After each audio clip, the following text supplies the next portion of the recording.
Welcome back to Editor Talk. We have with us today Vijay Gopalan, formerly CFO of AirAsia, currently works for a private equity fund. In this part two, we'll talk to him about the changing world scenario, and we'll also talk to him about some of his passions, which I guess he will one day choose to achieve. Vijay, people talk about this VUCA world. We talk about volatility, uncertainty, complexity, and ambiguity. I think for a lot of time, while it might have been true, it never hit people hard and square.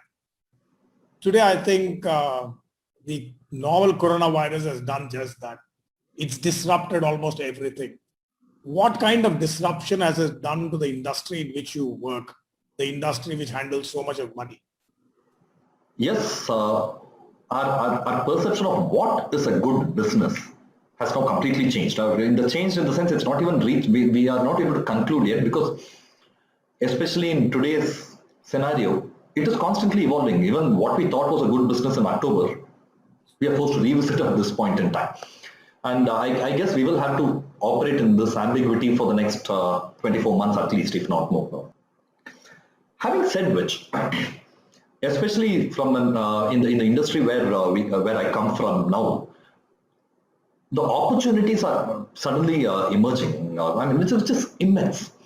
My flagship fund, for instance, is an infrastructure fund.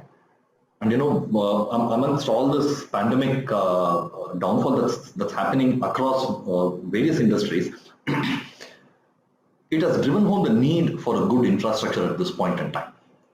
And investing in infrastructure, therefore, we believe is going to really take off.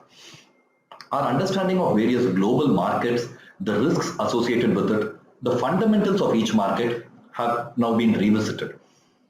Barring the last 2 months, probably till about February, the perception about India as a fantastic investment decision was brilliant. It suddenly changed over a period of 12 months' time.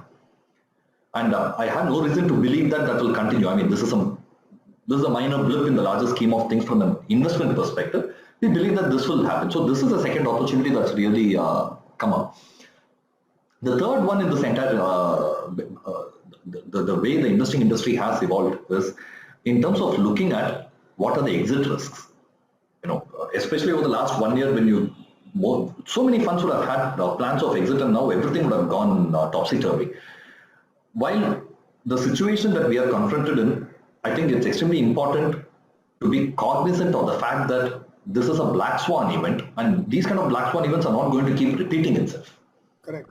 But this will a fantastic time to press the reset button, pause back, and re-strategize whatever we are doing, which normally we wouldn't have done when we are running the race. As we are running the race, we don't stop by to have a sip of water. Now we are actually doing that. I understand. So if someone wants to work in the industry in which you are, in private equity, I recently, forgive my making that statement, I recently wrote a book that was called Beyond 2020, 25 Happening Careers in Finance and Accounting. And one of those chapters was private equity. In your view, what would be the skill that someone who wants to get into private equity, a CA who wants to get into private equity, what is it that he should possess? Fantastic. First of all, before I get into private equity, sir, especially for some of the younger professionals, I'd like to draw a distinction between investment banking and private equity. They are not one and the same, because I get asked this question a lot of times. They aspire to be an investment banker. Great. An investment banker is effectively a consultant who bridges the gap between the person who needs the money and the person who has the money. In a very, from a 30,000 feet, this is exactly what it is. A private equity is a guy who has the money and who wants to go ahead and invest. Again, there are three kinds of people who have money. One, you call them angels. Second, you call them venture capitalists. Third, you call them private equity funds. Typically, an angel investor who has the money would end up investing smaller quantums of money in an idea, where a company has an idea. They really want to see if it can move to a commercial scale. They approach angel investors, 50 lakhs, 1 crore, 1.5 crores, whatever it is. They bootstrap themselves and they do it. The second is a venture capital fund, where the idea has been established, the proof of the concept has already been established. Now they're really looking to scale it up to commercial scale. So this is what we call the growth fund. Lot of the soft banks, a lot of these big funds that we hear about are started off as venture capital funds, where they bet where the risks are extremely high, but that's where they make their returns. Private equity funding typically happens in companies where they've achieved a bit of commercial scale, and from there they're really trying to bridge the delta of becoming a unicorn or whatever it is. So, but a private equity fund typically will need not necessarily invest only in ideas. They will necessarily look for a platform. They will necessarily look for a track record before they invest. For accountants, for chartered accountants, typically investing as an area has been the domain of MBA finance professionals. For chartered accountants, I think there are two things that I wish to touch upon.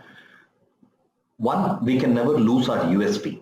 Otherwise, we are getting into a very, very uneven competition, for the simple reason that our syllabus has taught us accounting and governance. Our focus on finance has not been as much as probably what an MBA syllabus has. I mean, it's from a syllabus perspective.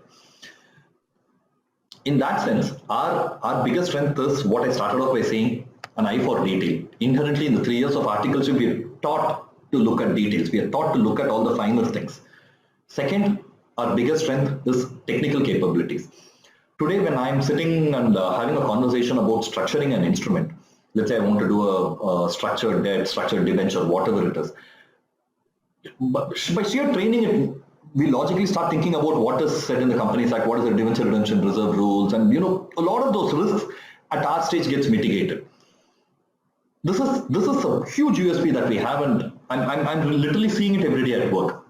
So second is never lose sight of our technical capabilities. Third, even during your articleship days or during your, if you're in an industry today, it is extremely important to start looking at analytics. It is not enough if I just do my work, fill up a deliverable and give it. I think we need to go slightly beyond that. We need to start questioning the why of it.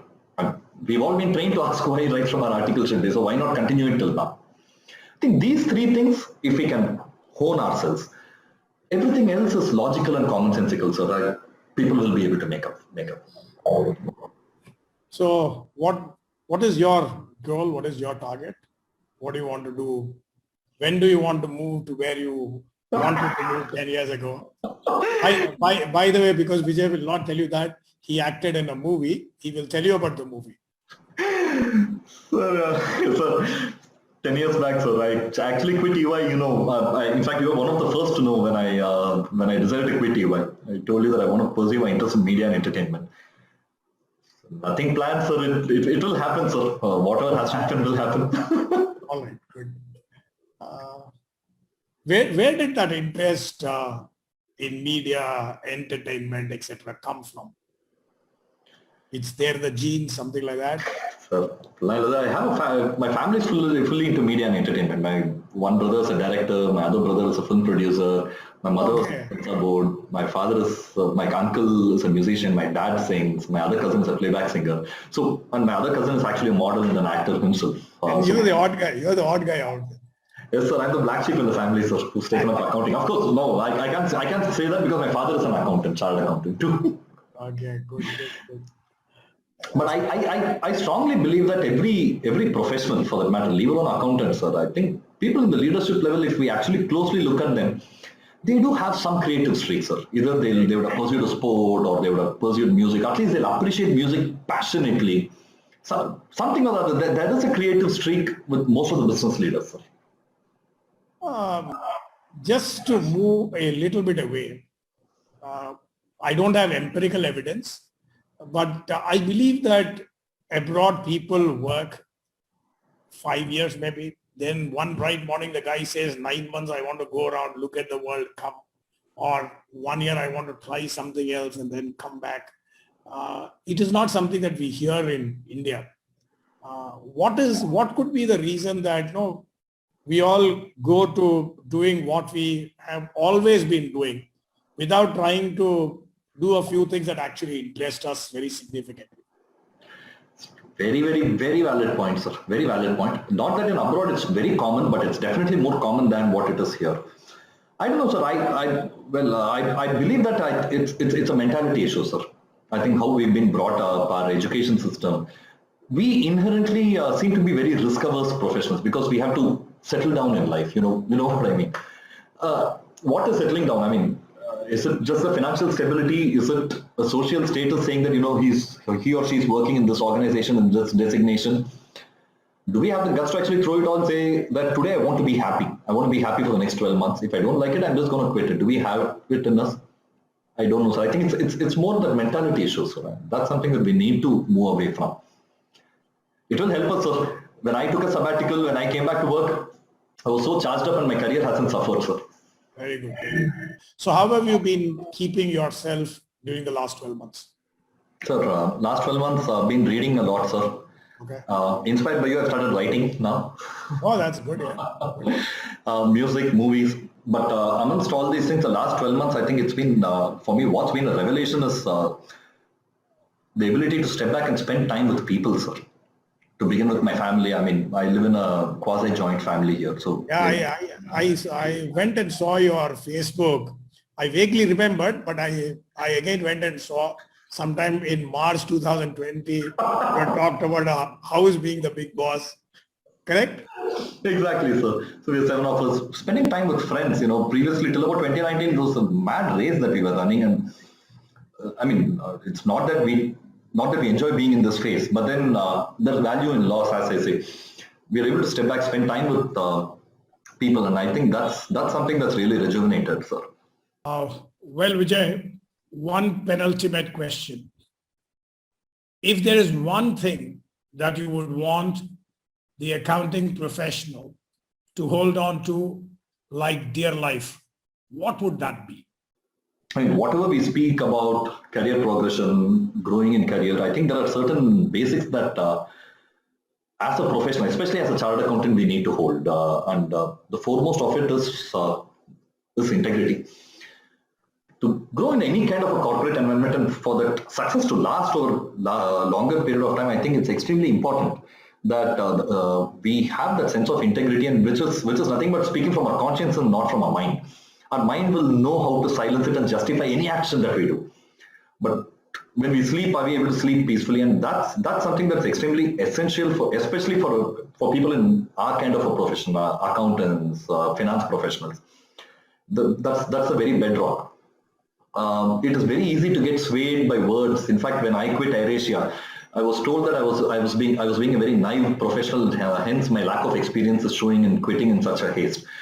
But I can tell you one thing for sure, that at the end of the day, if we decide to do what is right, even if invariably it will be painful. And let me also forewarn a lot of younger professionals, it will be painful to do the right things.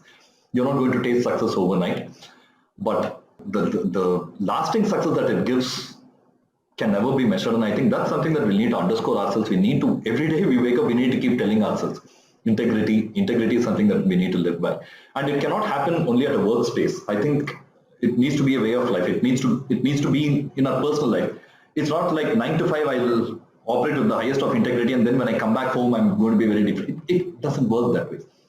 I think this is probably the only thing that I will say I was consciously taught by my family, by teachers like you, Vijay Kumar sir, when we did classes, that integrity is probably over everything for us to see career success, and it's helped so far, sir. I can definitely say so. I don't know whether I'm playing the devil's advocate or not, but just to pick up from what you said, I do not know which is the event that you had in mind when you were saying whatever you said, but is it not possible that there can be two views? There can be two views, and would it be right to say, I'm not talking about you, would it be right to say I quit on an integrity issue, which automatically implies that the other person was not full of integrity? Not really, sir. Not at all. Integrity is nothing but What does my conscience say? I know for a fact that murdering a person I mean, whichever way you see, can never be justified. But having said which, let's take a hypothetical example. I need to pay a bribe to get a license. Would I do that? No. Would I be forced to? If I'm forced to do that, what would I do? Let's say I quit. No. No, one second. Since you gave that example, a thing that is often done is there are organizations that hire license officers. What happens in that case? So as I told you, that really depends on what is the integrity bandwidth that an individual is willing to take. Right? Now, if you're going to say that is the way of business and that's the only way to succeed, I'm not here to pass a judgment on anyone saying that you're right, you're wrong. What is it that I would be willing to do? I mean, forget the mind. When I sit peacefully and would I be able to tell this to my children, for instance, that you know what, I did this. If you can't tell something to your children that you have done that, then I believe that you failed the integrity test. That's it. Thank you very much, Vijay. It was nice talking to you, multifaceted individual. I'm very sure you'll go a long way in your career, but I would actually personally like to see you act in a movie. Thank you very much. Thanks a lot. Thank you.